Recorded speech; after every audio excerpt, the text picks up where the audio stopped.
Hello बच्चों, कैसे हो आप सब। मैं गुड़ा सोडवाल और स्वागत है आपका आपके अपने चैनल द ग्रामर टिप्स पर। तो बच्चों, आज की वीडियो का टॉपिक है काइंड्स ऑफ सेंटेंसेस। सेंटेंस के प्रकार, यानी कि सेंटेंस कितने प्रकार के होते हैं। तो बच्चों, मैं आपको बता दूं, सेंटेंस 5 प्रकार के होते हैं। आइए जानते हैं 5 सेंटेंस कौन से हैं, उनका अर्थ क्या है, उदाहरण सहित। काइंड्स ऑफ सेंटेंसेस, वाक्यों के प्रकार। सेंटेंस यानी वाक्य 5 प्रकार के होते हैं। फर्स्ट पॉइंट, असर्टिव सेंटेंस यानी साधारण वाक्य। सेकंड पॉइंट, इंटरोगेटिव सेंटेंस, प्रश्नवाचक वाक्य। थर्ड पॉइंट, इंपेरेटिव सेंटेंस, आज्ञासूचक वाक्य। फोर्थ पॉइंट, एक्सक्लामेटरी सेंटेंस, विस्मयादिबोधक वाक्य। And fifth point, optative sentence, इच्छासूचक वाक्य। फर्स्ट पॉइंट, असर्टिव सेंटेंस, साधारण वाक्य।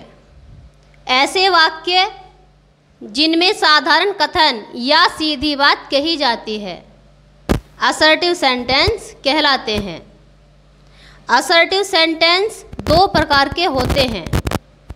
पहला प्रकार अफर्मेटिव सेंटेंस और दूसरा प्रकार निगेटिव सेंटेंस। अब अफर्मेटिव सेंटेंस किसे कहते हैं? तो पहला पॉइंट, अफर्मेटिव सेंटेंस, इसका अर्थ होता है सकारात्मक वाक्य। और सकारात्मक वाक्य किसे कहते हैं?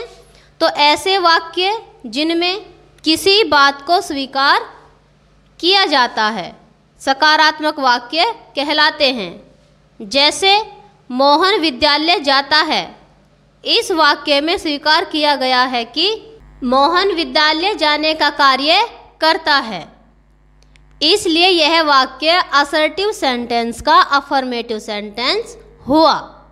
तो मोहन विद्यालय जाता है, वाक्य को इंग्लिश में इस प्रकार से लिखा जाएगा, मोहन गोज टू स्कूल। अब second point, negative sentence. Negative sentence का हिंदी अर्थ होता है नकारात्मक वाक्य। तो ऐसे वाक्य जिनमें बात को नकारा जाए, अर्थात ऐसे वाक्य जिनमें बात को स्वीकार नहीं किया जाता है, नकारात्मक वाक्य कहलाते हैं। जैसे कोमल एक गीत नहीं गाती है, तो Komal does not sing a song. एक बात और बच्चों, साधारण वाक्यों के अंत में, चाहे वो अफर्मेटिव सेंटेंस हो चाहे निगेटिव सेंटेंस हो, तो साधारण वाक्यों के अंत में फुल स्टॉप या हिंदी में पूर्णविराम का चिन्ह लगाया जाता है। तो बच्चों, फर्स्ट पॉइंट था हमारा असर्टिव सेंटेंस यानी साधारण वाक्य। अब सेकंड पॉइंट, इंटरोगेटिव सेंटेंस यानी कि प्रश्नवाचक वाक्य। और प्रश्नवाचक वाक्य किन्हें कहते हैं? देखिए, ऐसे वाक्य जिनमें प्रश्न पूछे जाते हैं प्रश्नवाचक वाक्य कहलाते हैं। प्रश्नवाचक वाक्य भी 2 प्रकार के होते हैं। पहला प्रकार यस या नो टाइप क्वेश्चंस, दूसरा प्रकार WH टाइप क्वेश्चंस। तो फर्स्ट पॉइंट हमारा WH टाइप क्वेश्चंस, ऐसे वाक्य जिनमें क्या शब्द शुरू में होता है, उन वाक्यों को यस या नो टाइप क्वेश्चंस या यस या नो टाइप सेंटेंस कहा जाता है। जैसे क्या सीता पढ़ती है, तो ऐसे वाक्य को इंग्लिश में लिखने पर सेंटेंस के अनुसार हेल्पिंग वर्ब को सबसे पहले लिखा जाता है। जैसे क्या सीता पढ़ती है, तो इसकी अंग्रेजी हो जाएगी डज सीता रीड।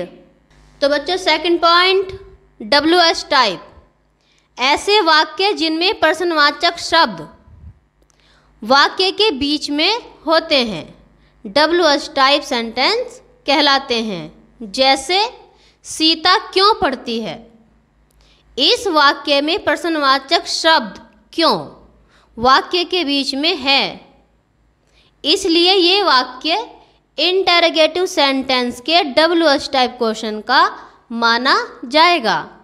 इस वाक्य को अंग्रेजी में इस प्रकार से लिखा जाएगा, जैसे सीता क्यों पढ़ती है, तो वाई डज सीता रीड। एक विशेष पॉइंट, इंटरोगेटिव सेंटेंसेस के अंत में प्रश्नवाचक चिन्ह यानी कि इंटरोगेशन मार्क भी लगाना आवश्यक या ज़रूरी होता है। तो बच्चों आज की वीडियो में हमने 5 सेंटेंस में से 2 सेंटेंसेस के बारे में जाना। पहला सेंटेंस असर्टिव और दूसरा इंटरोगेटिव। बाकी के 3 sentences imperative, exclamatory and optative sentence के बारे में नेक्स्ट वीडियो में जानेंगे। तो बच्चों बहुत जल्द मिलते हैं नेक्स्ट वीडियो में, तब तक के लिए बाय।